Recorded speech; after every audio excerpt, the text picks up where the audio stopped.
Well, I think I'm going to get us started here. Uh, it is about six after. And so, can everyone hear me okay? Yes. Well, excellent. Well, I'm Leonardo McClarty, President of Howard County Chamber, and I'd like to thank everyone for joining us for our Veterans Day Executive Speaker Series. And so, for those of you that this is perhaps the first time you've had a chance to join us, or maybe it's been a while, our Executive Speaker Series is one of four that we do throughout the course of the year, where we bring in various speakers, elected officials, and so forth, business leaders, to talk on a number of things that would be of interest to those that are in business. And so certainly today we are excited to have with us Colonel Nealon, who is the new garrison commander from Fort Meade. Certainly Fort Meade is a major economic engine for this state as well as for the Central Maryland region. And so we look forward to hearing him talk specifically today also about leadership. Certainly this year has challenged all of us that are in some form of decision-making capacity, and it will challenge us for the next several months. And so certainly look forward to hearing from Colonel Nealon as he shares his insights and thoughts and so forth, and really gives us some things that hopefully we can take and implement in our own respective places of business and so forth. But before we do that, I'm going to actually maybe share the next slide here. We want to recognize our annual partners for the year. And certainly our annual partners are companies that have supported the Chamber just overwhelmingly throughout the course of the year with their support. And so they do it in a comprehensive manner where they, as opposed to perhaps supporting maybe one or two events here or there, they support the Chamber in a comprehensive manner. And so these are, again, the entities that have really supported the Chamber throughout the course of this year. And without them, certainly we would have really had tough sledding as we have all had to make adjustments through the pandemic. Next, want to just recognize again our premier sponsor, who you will hear from momentarily, from AT&T. And so Latara Harris has actually, I think AT&T has been supporting this specific program now for probably the last 4 years. And I won't steal any of her thunder, which you'll hear a little bit later, but certainly she has a personal affinity for people in uniform, as well as AT&T has been a great supporter of veterans and those returning from active duty. And so again, we'll hear from them a little bit later. But first, before we're going to hear actually from Mark and I'm drawing Mark Stinson from FEI Wealth Management, and they are actually our breakout room sponsor for today. And you're going to hear a little bit from Mark, but also after you hear from Mark, we're going to actually have a little bit of networking. We know that that's something that we've been all missing, being able to talk, whether that's to friends or get reacquainted with people or just meeting new people for the first time. And so part of our program will be, we'll hear from Mark, then we'll go into breakout rooms for roughly about maybe 15, maybe 20 minutes or so. Then we'll come back with some additional comments from Lisa Terry, who heads up Howard County's Office of Veteran and Military Affairs. We'll hear from Latara and then go into our keynote for today. And so with that, I am going to actually stop sharing on my end and turn the screen over to Mark to allow him an opportunity to share a little bit on behalf of FEI Wealth Management. And so, Mark, it's on you.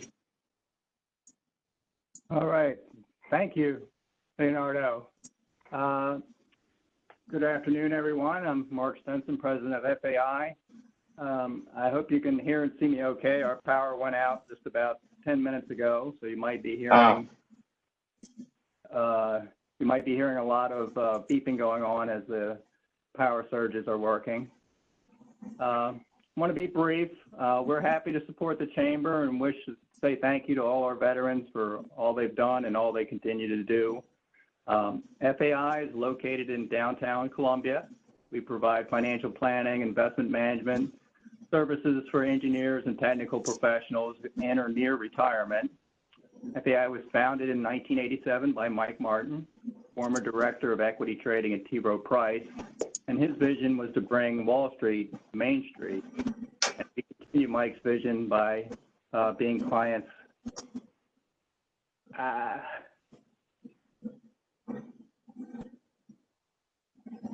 got a message. Hey, I've got a message. I'm reconnecting. Can you hear me? Yes, we can hear you. Okay. All right. We continue Mike's vision by being our client's CFO. We're a fee-only firm and registered investment advisor. This means that we are only paid by our clients, and we are fiduciaries acting in our clients' best interest.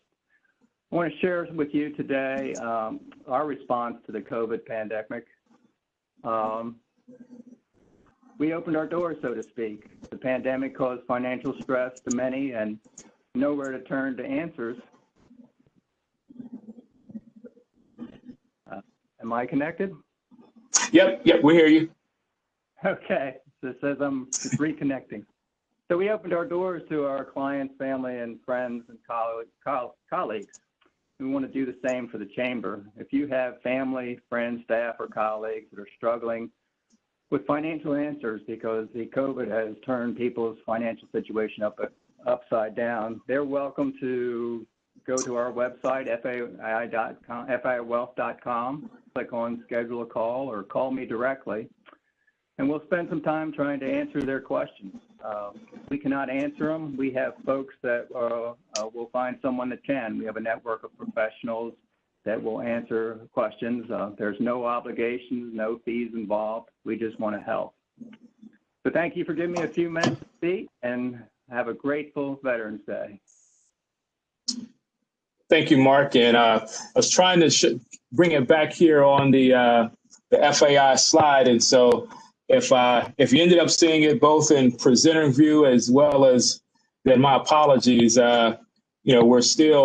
We've become Zoom experts, but certainly WebEx at times will challenge us a little bit in terms of, but for our government folks, we'd like to use an alternative just because we know that that's their preference there.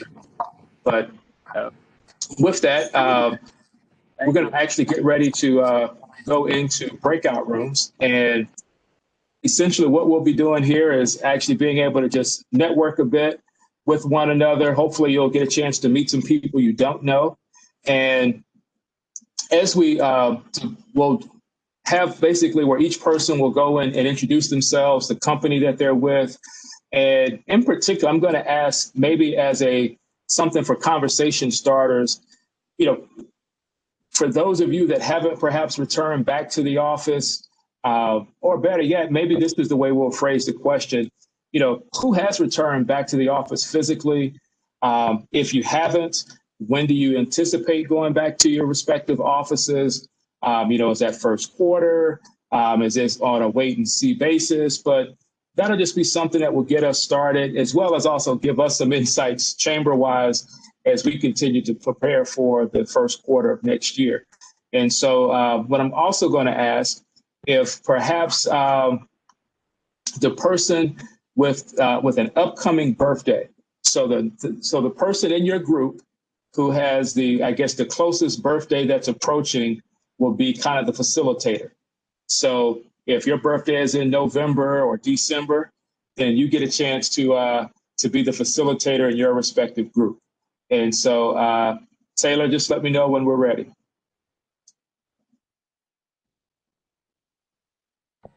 All right, we are ready, and everyone should be shuffling in shortly.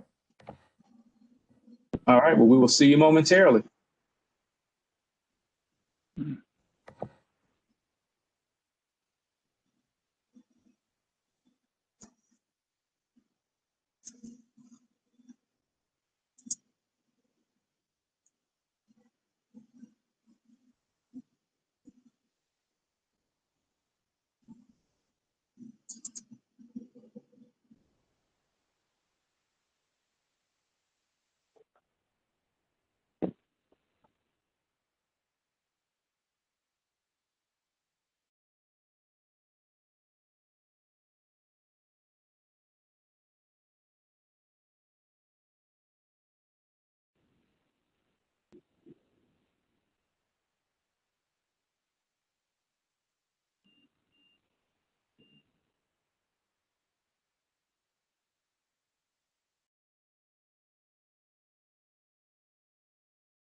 Well, everyone, it looks like we're back and we're slowly getting back here into the room here.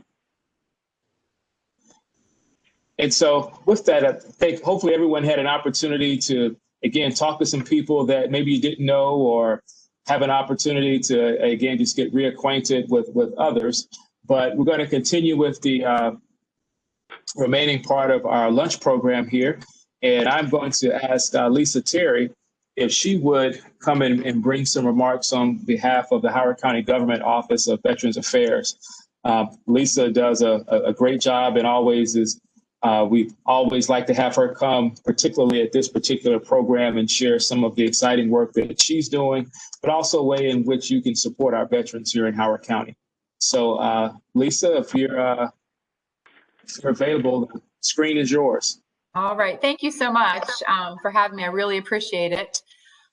Just to give you a little bit of an overview, again, I'm the manager for the Office of Veterans and Military Families, which falls under our Human Services umbrella for the county, the Department of Community Resources and Services. I also serve on the board of the Howard County Veterans Foundation, which was a nonprofit formed to raise money to install a future veterans monument on the Columbia Lakefront. So if you're not familiar and you haven't been down to the lakefront recently, next to Whole Foods, there is a brand new, beautiful park called Bailey Park, named after our very own legend in Howard County, 102-year-old World War II African-American female, Vivian Millie Bailey. She's been a community advocate forever and just a phenomenal person. She skydived a few weeks ago because she's just a rock star at 102 years old. We all want to be her. Anyway, there's a great park down there, so take a look at that. And it will also be the future site for the Veterans Monument. So we've kind of put our fundraising efforts on a back burner during COVID, but hope to resume that in the spring. We have a wonderful design already ready to go that we're very excited about. In addition to that, my day job for the county is I'm more of a navigator. So if veterans or military families, they're survivors, et cetera, they need to be connected to program services or benefits, they can reach out to me. I have a number of partnerships with local, state, and federal agencies, as well as nonprofits that provide services and programs in our local veteran service organizations, VFW, Marine Corps League, and the American Legion, who I work really closely with. We do a lot of programming, such as Vet in School, where we go into the schools and educate them on what it means to serve, usually around Veterans Day, but that's unfortunately been put on the back burner for now. Provide legislative support. We have flag retirement ceremonies. So if you have an American flag hanging at your house or at your office and it becomes tattered or torn, please do not throw it in the garbage. Take it to the Alpha Ridge landfill. There are 2 red containers there, and we properly dispose of our flags with quarterly flag retirement ceremonies that are really exciting to attend if you ever get a chance. I also put out an e-bulletin roughly every other week with events that are going on in the region, programming, and just general resources, newsletters that benefit veterans and military families. We have an annual veteran resource fair where we bring about 50 to 60 organizations together that support our veterans and military families. Again, that's supposed to be in April. We didn't have it, but I do have a directory of those organizations on my webpage for now. We usually have a parade every year for Veterans Day. We had one this year. It was much smaller in scale, and it was live streamed with also a video that was created by some students in the county, interviewing some local veterans, and then live streamed with the parade. So you can see that at howardcountyveterans.org. We're also very involved with mental health and wellness, as you can imagine. This is a difficult time for everyone, but we need to, sorry, I get a little emotional when it comes to this because suicide amongst our veterans is very, very concerning. So recently my office partnered with NAMI, National Alliance for Mental Illness, the veteran support group that is basically led, kind of like an AA drop-in, and you're surrounded by peers that will provide you support. So the next one is December 7th. It's the first Monday of every month from 5:30 to 7. So if you know any veterans or active duty that could really benefit from just being around other military folks that might have some, struggles with PTSD or TBI or what have you, I can give you more information about that. That's at the VFW. And then we also have a veteran connection and conversation group for older veterans who might be isolated, not able to leave their home. They can log in with our Office of Aging and just connect, conversation and coffee virtually with other veterans in the county. And that's our next one is December 2nd. It's the first Wednesday of every month from 4 to 5. And we also have a veteran parking program. So you may see some signs around the county for reserve veteran parking, and that's one of our initiatives as well. And we have a NAMI forum coming up on November 17th from 7 to 8:30, which just talks about mental health and suicide prevention and how we can better support our veteran community. So that's about it. If you have any questions, feel free to ask me now, or you can email me at veterans@howardcountymd.gov. And I'm Lisa Terry, and I have a phone number. I check voicemail, but I'm not in the office right now, but it's 410-313-0821. And I thank you for your time, and thank you for all the veterans for serving. Thank you, Lisa. And for those of you that may not have been able to capture that, I placed the email address in the chat feature. And so you'll be able to get, so again, that's veterans@howardcountymd.gov. And so, again, so with that, we're going to continue on with the remaining part of our program. And so, again, as I touched on it earlier, the Chamber has a number of annual partners that continue to support us. And in particular, for our top level partners, I want to just verbally recognize them again. And that's Apple Ford Lincoln, Davis Agnor Rappaport and Scowney, Howard County General Hospital, a member of Johns Hopkins Medicine, the Howard Hughes Corporation, Howard Tech Advisors, the RMR Group, UHY, Advertising Media Plus of the Business Monthly, KCI Technologies, M&T Bank, PNC Bank, and Turf Valley Resort. And again, they certainly continue to support the Chamber over and above. And so, but today's event specifically is brought to us courtesy of AT&T. And so it is my pleasure to introduce to you Latara Harris, who works in external affairs, who's been a longtime supporter of this event.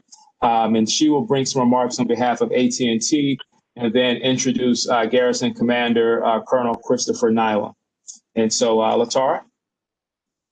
Righty. Hi, good afternoon, everyone. Let's see a wave if anyone's there. Get our human interaction going. It's so good to be with you all today. Lisa, I'm always so in awe of the incredible work that you have been doing over time, and I'm so excited about what's happening in the park, and I'm just, I'm really excited to get involved. So I'm Latara Harris. I'm the Regional Director for External Legislative Affairs for AT&T. Have been a huge supporter of this event every single year, making sure that, I'm reaching out to Leonardo to say, make sure that we can be the sponsor for your Veterans Luncheon. AT&T has a long-standing commitment to veterans and their families, and we're so excited that the Chamber makes this a priority every single year. I am of the Leonardo McCarty fan club. I am tremendously excited about him, right, Bria? I think he's an absolutely phenomenal leader, helps to lead this organization, and has just been tremendous along the way. And I'm also, as Leonardo sort of mentioned, a military, they used to call us brats, we call ourselves privileged, child. My father, Colonel Nyland, was in the Army, and we traveled the bulk of my life. I actually was born in Memphis and traveled all over. And military families, their home is tends to be where they, what we call, grew up, right? So I spent the bulk of my time in Hawaii. I know you guys are so jealous. I get it. It's okay. So I spent the bulk of my time there. Went to junior high, high school, and some college there before being transferred to Walter Reed here, which is when Dad retired and how we landed here. So again, I'm a huge supporter of our veterans. Lisa, we felt every moment of your speech when you talked about the challenges our veterans have been experiencing. We know how just COVID has really taken its toll on a lot of people. So for the services that Lisa and her team provide, it's always just so incredibly important, and we just want to thank her again. So I have the pleasure of introducing Colonel Nyland. Colonel, you can take me on the road if you need to. So Colonel Nyland, Chris Nyland, is from Seattle, Washington. He graduated from the University of Washington and was commissioned a second lieutenant in the infantry in 1997. Upon completion of the infantry officer basic course, Colonel Nyland was assigned to the 10th Mountain Division, where he served as a rifle platoon leader in the 2nd Battalion, 14th Infantry Regiment. He was then assigned as an aide-de-camp and deployed to Tulsa, Bosnia, in support of Operation Joint Forge. Upon return from this deployment, he again served as rifle platoon leader in the 1st Battalion, 87th Infantry Regiment. After promotion to captain and completion of the Infantry Captain's Career Course in Combined Arms and Services Staff School in 2001, Colonel Nyland was assigned to Fort Bragg. He then again deployed to Afghanistan. Later was deployed back in Baghdad, Iraq. He has been from every single corner of this planet and has a story to tell, which we'll learn momentarily. Colonel Nyland's most recent operational assignment was a 3-year tour in the Republic of Korea, where he commanded the United Nations Command Security Battalion Joint Security Area. Colonel Nyland completed a Master of Science degree in National Resource Strategy with a concentration in supply chain management from the Eisenhower School, National Defense University. He's also a graduate of the U.S. Army Ranger School. That's a big deal for us if we have kids that have Ranger parents. You guys are real serious here. Airborne School, Air Assault School, Military Free Fall School, Military Free Fall Jump Master School, and so many others. He has been married for 19 years, and Colonel Nyland, we are so thankful and welcome you to the Howard County Chamber of Veterans Luncheon. It's all yours. Well, thank you so much for that introduction, Latara. It's always a little challenging to sit through that without being a little bit embarrassed. But I will tell you, I'm also, in addition to being a service member, I'm also have the military privilege of moving around, not only my adult life, but my youth too. My father was an NCO in the U.S. Army. So I like to say I haven't lived in one place for longer than about 4 years my entire life. So it's been I understand the challenges. And hey, Lisa, it's great to see you again. Appreciate all the work that your team does here in the state for veterans, and especially glad to see you with this upcoming holiday and everyone taking the opportunity to remember all the great work of our veterans. So appreciate that. For everyone on the line, first and foremost, thanks for inviting me. I was a little bit intimidated when they asked me to talk to the subject, which was leading through uncertain times, because this year's certainly been one of uncertainty. The current pandemic has changed the way we work, the way we interact, the way we operate.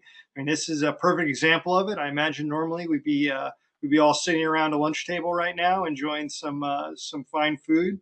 And as much as I might wish it did, COVID-19 does not stop at the Fort Meade fence line. And it's impacted us just as much as it's impacted everyone else. I joined the Fort Meade team in the midst of the pandemic, and I'll be honest, when I was told I was going to command the garrison, it really wasn't what I was hoping for, because primarily it wasn't what I was comfortable with. It wasn't what I'd been prepared for. So that added a whole nother flavor to the approaching of this job. As Latara mentioned, spent 23 years as an infantry officer, running around the woods, running around the desert, all across the world, and spending a lot of time jumping out of airplanes. And none of that really prepares you for thinking about childcare and schools and housing for service members.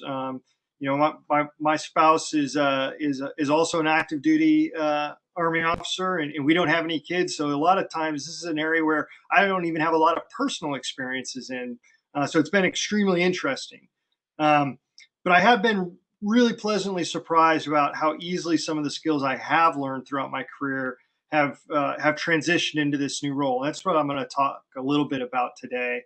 You know, initially when the Army approached COVID-19, they looked at it like COVID-19 was an enemy, that we were going to defeat it, we were going to put it to bed. We treated it like an operation that we could campaign against. And clearly, as we can all tell, that isn't exactly how it worked out.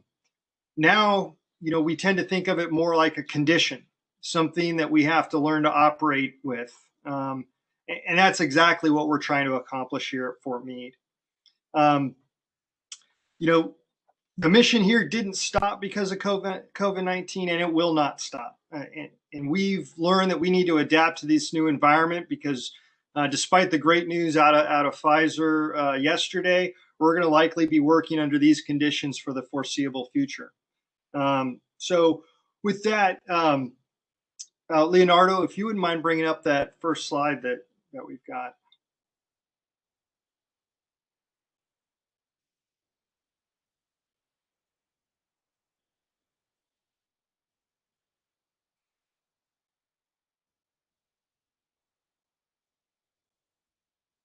All right.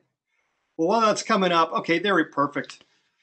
So if you wouldn't mind going to the next one, you know, you can't listen to an Army guy talk for very long without getting a little bit of PowerPoint. It's one of the ways that we learn to communicate. But you know, this is really Fort Meade at a glance where we're at right now. And most of you are intimately familiar with the post, but I wanted to highlight a few things. So, you know, up in the upper left, you know, the post has a population of approximately 56,000 people. By the latest count, I'm expecting a new count out next month, and I think that number has actually increased by about 10,000 since the last time we looked at it. So we're closer to 66,000. And to be honest, we're only continuing to grow. And so we are accepting new personnel and new missions on a regular basis. That 66,000 population is really split across about 119 tenant organizations, each with their own mission, their own goals, and their own objectives. And these include all those organizations you see below. That's multiple 4-star and 3-star commands from across the 5, now 6 services, DoD organizations, and other federal organizations like the EPA and the Architect of the Capitol. And you can see the garrison's mission there on the bottom. Basically, we're supporting this entire, all of our 119 tenant units. But when you really ask me about what my job is, I would tell you my job, I tell our mission partners that my job is about mission assurance. They all have vital national security missions. Many of them are engaged with our global competitors on a daily basis from their workspaces right here on Fort Meade. We often refer to some of the office cubicles where these great national security professionals sit as warfighting platforms because they're just as important about achieving international effects as a helicopter or a plane or as a tank can be under the current conditions. So, you know, with me showing up just a few months ago, you know, I looked at this and I said, well, how do I approach such a complex problem set? And really, we could go to the next slide. I'll give you a glance into how I tried to frame it for myself and my team. And really, this is kind of broken down into 3 areas. I'm going to start with that big chart in the center. And really, this is Army doctrine. I mean, you can find this in any Army manual. And really, what this is the commander's role or the leader's role in what we call the operations process, how we get things done.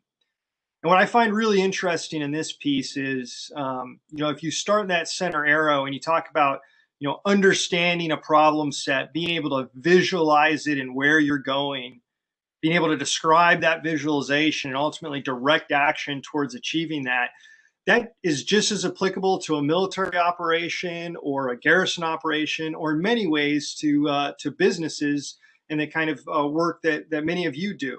You know, and then some of those important parts is up along the top and the bottom there is constantly assessing and reassessing where you're at in this process, and then leading your people and through that. And so that's where I really started from. That was my baseline when I approached this problem set in these uncertain times. The bullet comments there are really kind of broken out into three major groups. And the first one were really about my personal, it's about me. It was about my direct approach. The second group there is really about our approach to our stakeholders and our approach to our stakeholder engagement. And then the bottom block is really about kind of our organizational approach. And so when you look at it, but before I go into those, though, what I wanted to touch base on is, when you ask a lot of people that don't have experience with the military, what they think of when you say military leadership, they're very quick to come up with terms like command and control. They might have seen something. They might be able to easily visualize, a scene from a war movie with a soldier or NCO yelling at others and getting them to charge a hill, or the general sitting back around a big map table moving little objects around, or sitting in a big mission control site. And really, all of those things lend themselves to this idea of control. And I think a lot of people, when they think about military leadership, really get focused in on the leader's ability to control the actions of their organizations. Well, you saw on that previous slide, 119 tenants, all with their own different goals and objectives, 60,000 people. I'm not controlling anything. On most days, I'm lucky if I can control my front office staff. Usually it's the other way around with my executive assistant, making sure I'm at the right place at the right time. And that's really been, and that same lesson I've run into that over and over again throughout my deployments overseas. Whether I've spent about 10 years of my career directly leading organizations, and the other 10 years of my career largely working in what you would consider C-suite positions, like as a COO or a chief of staff. And I've rarely ever seen that exercise that kind of control, especially in uncertain times, or especially in times of crisis. And so that all informed this approach that you can kind of see here. From a personal perspective, I knew coming in I was going to have to go to school. I needed to listen to the team. I needed to listen to the mission partners. I had a lot to learn. But I think that's even more important in uncertain times, because those things that you took for granted previously, those things that you knew under normal conditions were right, a lot of times you have to question that. A lot of times you're unsure. A perfect example of that was, I was sitting up in OSD when the COVID pandemic first kicked off, and the Deputy Secretary of Defense was convinced the Office of the Secretary of Defense was not going to be able to operate from a telework environment. There's no way distributed teleworking and distributed operations was going to work. And it took several months for us to defeat that preconceived idea, because oftentimes there were people in the chain that weren't willing to listen, weren't willing to hear the truth. And I talk about that a lot. Speaking the truth, and for me, that's really shorthand about. It's about integrity, but it's also really shorthand for having those tough, frank conversations about things that people need to hear. And I tell my team all the time, you've got to speak the truth to me. You got to tell me those.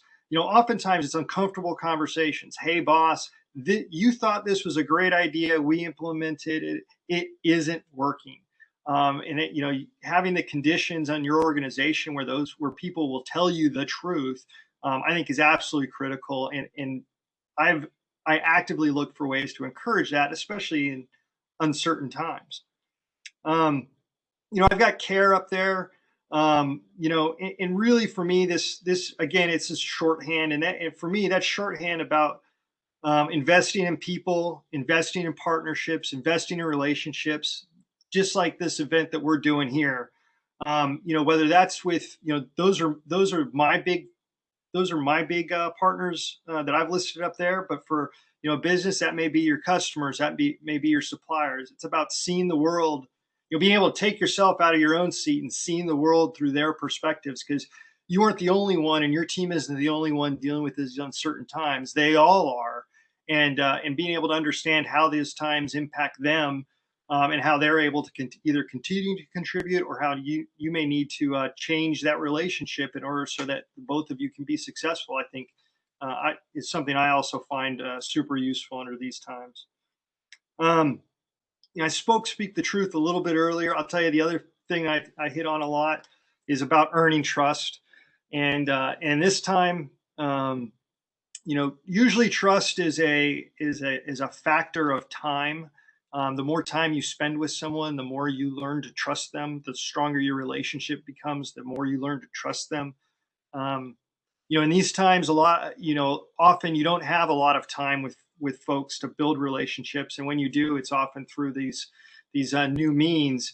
What I've found most useful throughout my career in earning trust is it really comes down to something as simple as doing what you say you're going to do, whether it's about circling back around and touching base with you on an email on an issue, or if you set up a set of conditions that you said would cause you to take action. When those conditions occur, taking that action, because when communication becomes more restricted, it doesn't mean that people aren't watching you just as much as they've always been, and watching your actions, and then inferring from those actions to fill some of those holes where communication used to occur. You know, I'm going to jump down to the bottom and kind of talk about what I've asked my team to do and what we've looked at trying to do organizationally. You know, I talked about, you know, I talk about building the team constantly, and really, much like your organizations, they're teams of teams now, right? And for us, for me, this ties back to that whole, you know, there's a couple themes here, but that one ties back to that whole control thing. You know, the less you're able to control, the more important it is that your team is all engaged, your team is developed, your team is able to handle issues and as they arise at their level. In order for teams to be able to do that, you have to invest in them, whether that's continuing education, whether that's development, whether that's even just providing them opportunities to step up where they might not otherwise exist. I don't think that stops in uncertain times. I think you have to double down on that in uncertain times. You know, I've asked the team to help control my time. And, you know, many of you may have similar experiences where if you don't exercise significant control, someone will fill up your calendar in a heartbeat. And, you know, I think the most critical asset any leader has is their time. And if they're not in control of it, then they're not necessarily moving towards, you know, advancing towards the goals and objectives that might be most important for the organization. You know, I've told my team, oftentimes I get feedback from my team, "Oh, sir, you're so incredibly busy. I just don't know when we have time to talk about something." And my consistent answer to them is, I control every minute of my day, and it's important to me, and we will make time to do that because that is a priority. And the other thing I try to do with my time is make sure that I'm only doing those things that only I can do. You know, if I've got a team member that is capable of doing that work or capable of doing something, I want to make sure that they're doing that so I can focus on only those things that I can do. It kind of goes back to, it's kind of the reverse of micromanagement, if that makes sense. So I don't want to spend my time doing their work or something that they can do. I want to focus it on only those things that I can do. And then, you know, I've got down there iterate. Someone may ask, what does that mean? For me, it's about not trying to build the Ferrari the first time out of the garage. I'm fine starting with a Ford Pinto and then, moving on to the next model and the next model. I try to make sure that we never let perfect be the enemy of good enough. And I've already seen that play out in spades as we've made some adjustments around here over the first few months due to the changing conditions. And I tell the team all the time here, as long as we continue to get better, as long as we continue to improve, we're doing something right. And I don't have a problem iterating with the team. The last one, the second one, the focusing on what's important versus the urgent, that kind of talks to a little bit about controlling your time and also a little bit about only doing those things that only you can do. There's a lot of crisis that happen around here on the post every day, whether it's a fire, a police action, a COVID positive result in a high traffic area. All of that has urgent requirements, whether it's reportings or actions or other needs. But I've got plenty of well-trained, very experienced directors that can handle the vast majority of that. But each one of those events has some things that are important that only I can do, like the communication to my superiors, or the communication out to the community. And so that's what I try to stay focused on, the bigger picture, on the important things versus all the alligators that are approaching the boat. And that really ties into to the last point there. And that's,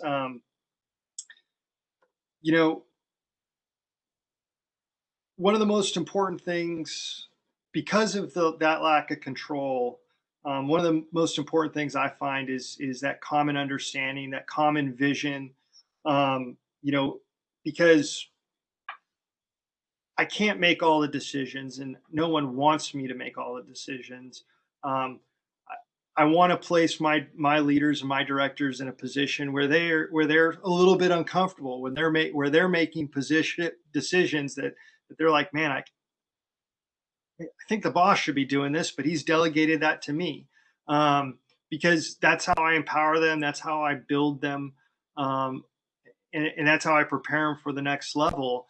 But what that requires them to be able to kind of see the world through my eyes, to understand how I look at problem sets, to understand our greater vision. And that goes right back to that center chart. So, I've spent a lot of time talking about me and it's talking about the team. But really, this is, like many of you, we've got a lot of stakeholders, and our engagements with our stakeholders are really the most critical work we do on a regular basis. And so we kind of set 4 tenets up with our interaction with our stakeholders. And you can see them there in the center. Trust the experts, communicate regularly, be transparent, and explain the why. And I've got a few charts that I'm just going to use to demonstrate how we do some of this for you. So Leonardo, if you wouldn't mind going to the next slide. So I'll now spend the next hour explaining in detail exactly what this slide means for you, so you all can be experts on it. This, believe it or not, this is actually a slide that we use on a regular basis. This is something that I spend about half an hour to an hour and a half a day talking with senior leaders about.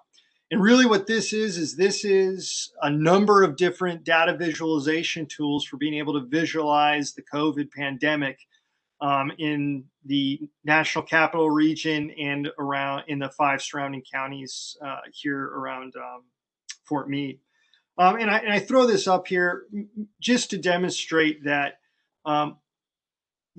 all of our decision making, everything that we do around here is really grounded in science. It's grounded in some great work by some statisticians and mathematicians. And I understand how to use these charts. I couldn't tell you how to build these charts, but like many of you, I'm not necessarily the expert in every single thing my organization does, but they're having people that can display information in such a useful way for decision makers, I think is absolutely critical. And we put a lot of trust into their work. Going to the next slide, this is an example of what of one of the ways I communicate with my boss. And so similarly to the previous slide, this is a slide I use to talk with my boss on a regular basis. And, especially in an uncertain environment, I think communication is critical. And I consistently ask my team a couple questions. One, who else needs to know? And then I remind them, I only know what you tell me and what I see and read with my own eyes. Because oftentimes, especially in large organizations, I've found it's a fairly common assumption for some of the junior members to think, oh, well, he's the boss, he knows this, or he's the boss, he understands this, or he gets this. And I cannot tell you the number of times I've walked into areas where I've seen something going on and I've asked some questions about it, and they're like, hey boss, you're not tracking this? I'm like, no, first I've heard of it. And really it's because of that assumption, that underlying assumption, even under normal times about about what other people know. So I think, when we talk about communicating regularly, this is just one of many platforms, and it's really just illustrative, but we do bi-weekly town halls with their populations. I've got weekly reports or weekly basically newsletters that go out to the commanders and the tenant organizations. When in doubt, we over communicate because again, with this a very distributed and lack of control, the more people that have the information and the more people that can understand the situation through your perspective, I think lends itself to better decision making across the board. And then one last one I'll highlight, if we can just go to the last slide there. And this is really about being transparent and explaining the why. And I'm sure many of you have seen, if not experienced yourself, that uncertainty breeds anxiety. And I think largely because of the unknown. And I think transparency defeats that anxiety. And so, this is a slide. So we have a process that we use to reopen services that may have been closed because of the health condition. And we call it the Recovery Review Decision Board. And the other day in a town hall, I had a question from one of the residents asking me, hey, Colonel Nyland, why is the bowling alley open, but we haven't started in-person services in the chapel yet? That's a great question. I will tell you the first answer to that question was the fact that we hadn't heard a clear demand signal yet. We'd received demand signals for other ways, but at that point in time, we hadn't heard a clear demand signal from that. So what we did is we went back and we looked at religious services in our recovery review board, and we pushed out. And this is one of the products that we use to do it. And then subsequently, I noticed a lot of comments in that same Facebook post. Not clearly understanding from the community about how we made these kinds of decisions. It was kind of the idea that there was, 4 guys sitting around a dark room, throwing darts at a wall, figuring out what we were going to open up and what we weren't going to open up. And so what I did in the next town hall is I kind of walked them through these last 3 charts, finishing up with this chart, demonstrating to them, hey, this is how we look at these problem sets. These are the mitigation measures we look at. Here are all the considerations we take into account with the conditions outside the gate, largely in Anne Arundel County and statewide. And these are all the things that that we consider before making these decisions. And for me, that was absolutely critical for each one of them so that they could understand that there is a rigorous thought process that goes involved. We are looking at the experts. We are looking at the science behind everything. And I didn't hesitate in the least to demonstrate that to them, to show them behind the curtain, because I thought it was important in order to get after that uncertainty.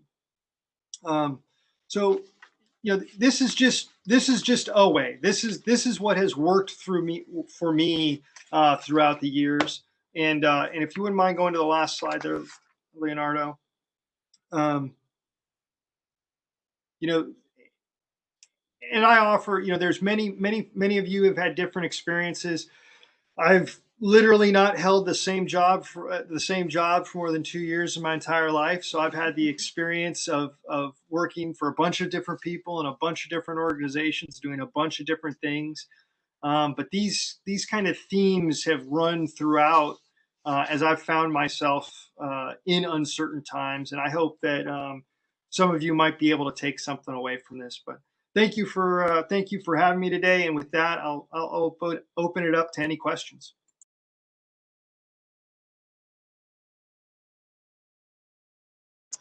Well, thank you, Colonel Nauman, for sharing. And so I guess maybe one question that I would ask, as someone that has obviously, you mentioned the fact of working number of jobs, but also moving around and in leadership.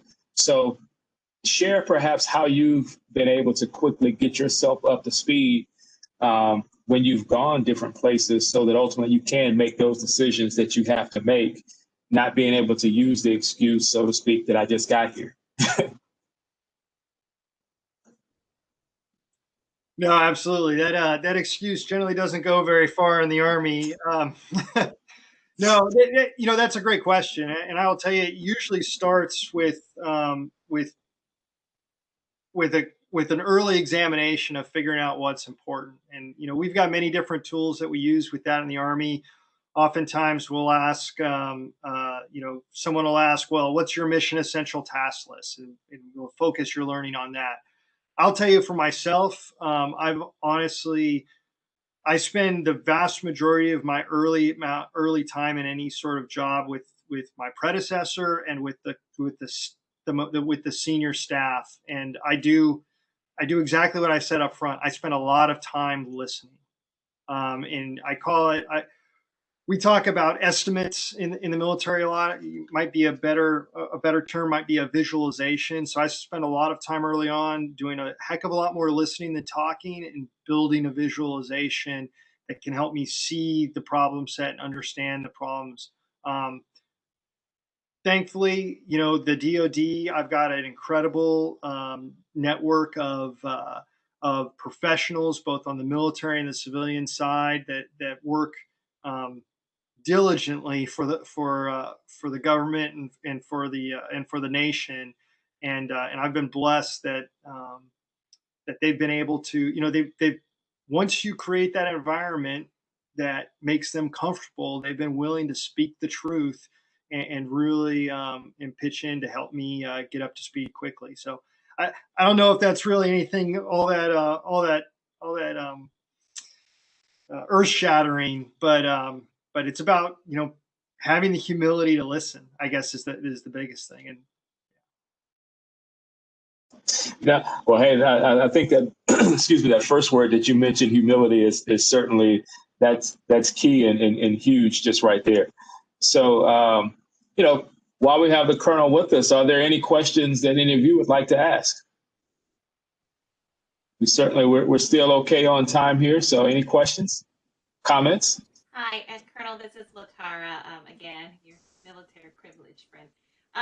Your approach and what I've witnessed in my father and just being in the military sort of environment is very unlike what I've been accustomed to, right? I mean, the way that you manage with, authenticity and listening and just kind of creating that space is to be absolutely admired. And I see why you were the exact person that was chosen for this. I'm curious to know, because corporate America is also sort of taking a shift, right, with this kind of linear approach, and knowing now that there really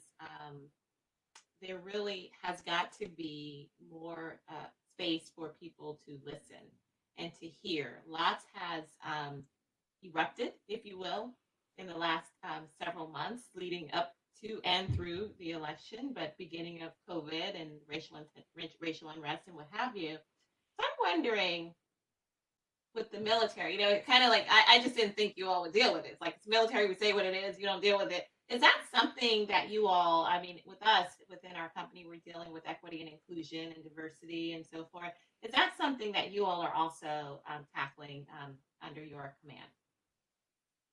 No, first of all, thank you for those kind comments. But I will tell you straight up, we are absolutely working very hard with diversity and inclusion, and I will tell you, the what was going on outside of the gates was not lost on us. I will, there's you can make the argument that first and foremost, we are a representative military.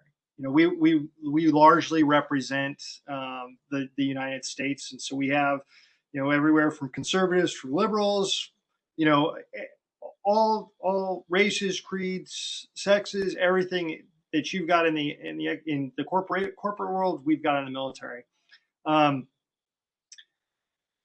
What we like to say is we are a diverse organization. We strive to be an inclusive organization because we know we're not there yet. We fight the same prejudices that you see externally.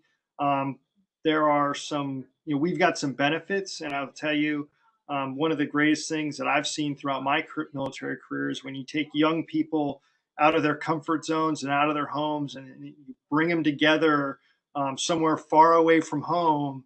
Oftentimes, the bonds that they build and the stereotypes and the barriers that they break down are pretty amazing. And I'm encouraged every time I spend time with our youth. But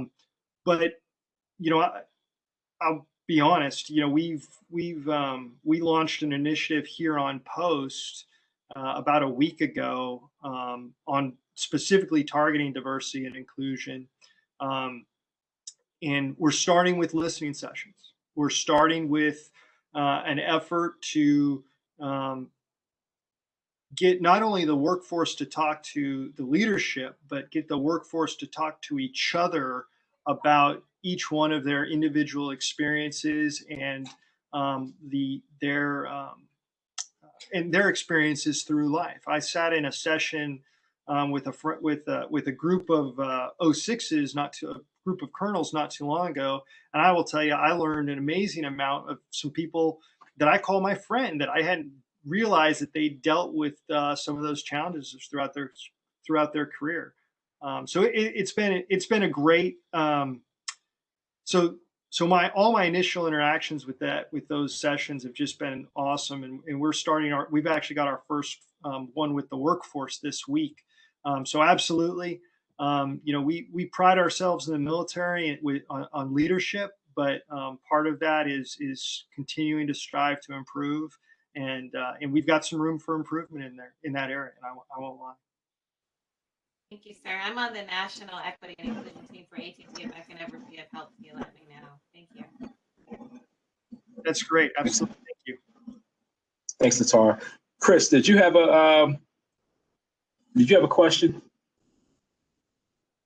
It's, kind of an observation. The time that I spent in the military and my son's time in the military, the type of leadership in the military, it has given me an impression.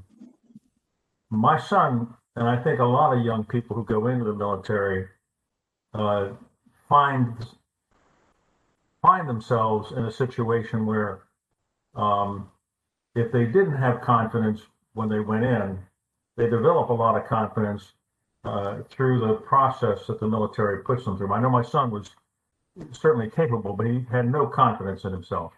And the military gave him confidence that he never would have otherwise developed. And he himself went in as an enlisted and ended up a platoon leader on airborne ranger and loved it, absolutely loved it. And went to Iraq and all this kind of stuff. And, you know, I never saw him doing that or anything like it until he had this opportunity to get into the leadership program in the military. But it also struck me as being somewhat schizo, because on the one hand, it's very detailed. It's very much the way you describe it. But at the same time, they're asking people to do some very risky and dangerous things. But they do them in a very careful, planned, almost interesting that you're asking people to put their lives at risk, but they're doing it in the most careful and planned sort of way possible. And I don't think people understand that. I mean, you wouldn't do what the military does on a whim. But we have young men and women going out into combat situations, and they are so well prepared. And that's not what you do there.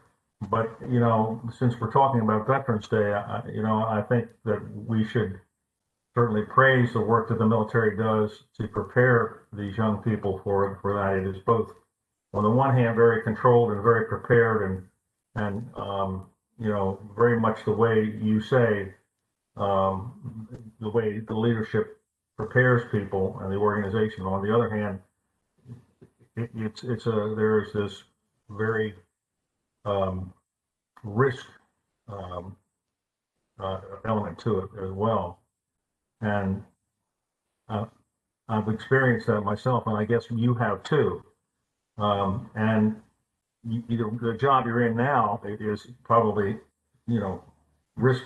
There is no risk, but you've experienced that, and it's kind of an interesting, I don't know, you know, juxtaposition. No, I absolutely, sir. Hey, Chris, I'll tell you, first and foremost, thank you and thank your son for your service. I truly appreciate it. My family truly appreciates it. You said a few things in there that I don't think I could have said any better. Very eloquently. We talk about, in the service, we talk about risk management, because we understand that everything that we do is inherently risky. We understand that oftentimes the currency we use to achieve our nation's objectives is risk to the soldiers under our care.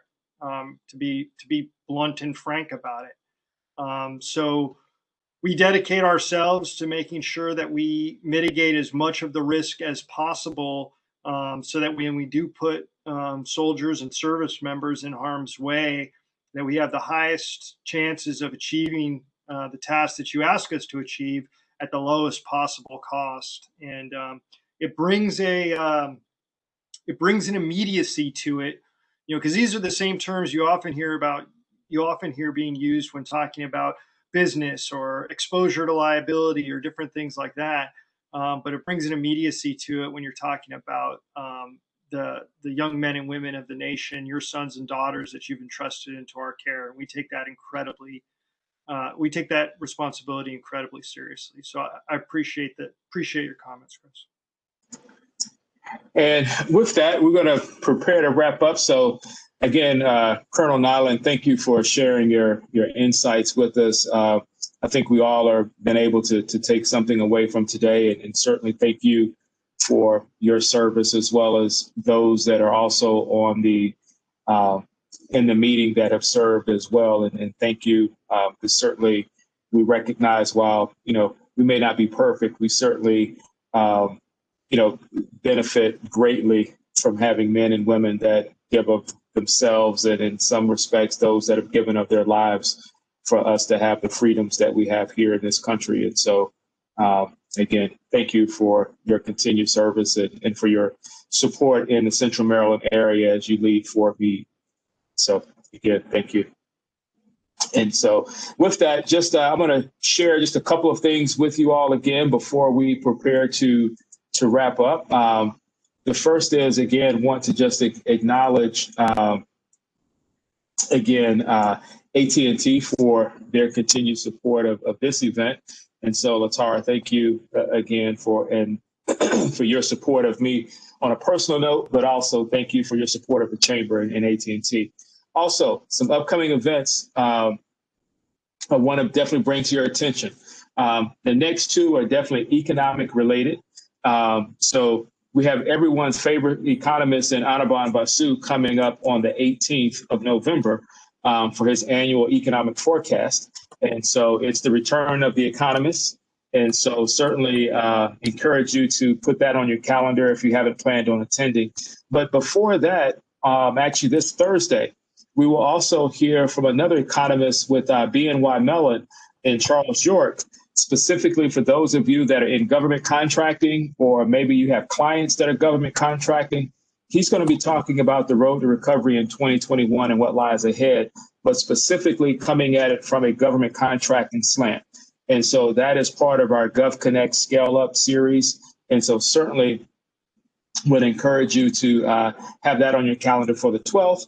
And then lastly, and hopefully you all had an opportunity to see the notice that went out this morning, and that is December 5th, it's our holiday cheer and awards event. So this is the first for us. We were not able to have our annual signature event or holiday party at Jingle Mingle, but we still think we've got something that will be, I think, equally rewarding in this year, that will feature recognition of some very dedicated and people to this community and who have contributed greatly to Howard County and the Chamber. And also we will have some laughter as well, as well. So again, December 5th. And the good part about it is the event's free. We're certainly asking, for donations, which you can participate by buying a raffle ticket or so. But again, it'll be a great night of recognition and fun and laughter on December 5th. So again, thank you all for giving up your time today. Have a great afternoon, and we'll see you soon. Thank you. Bye-bye. Thank you.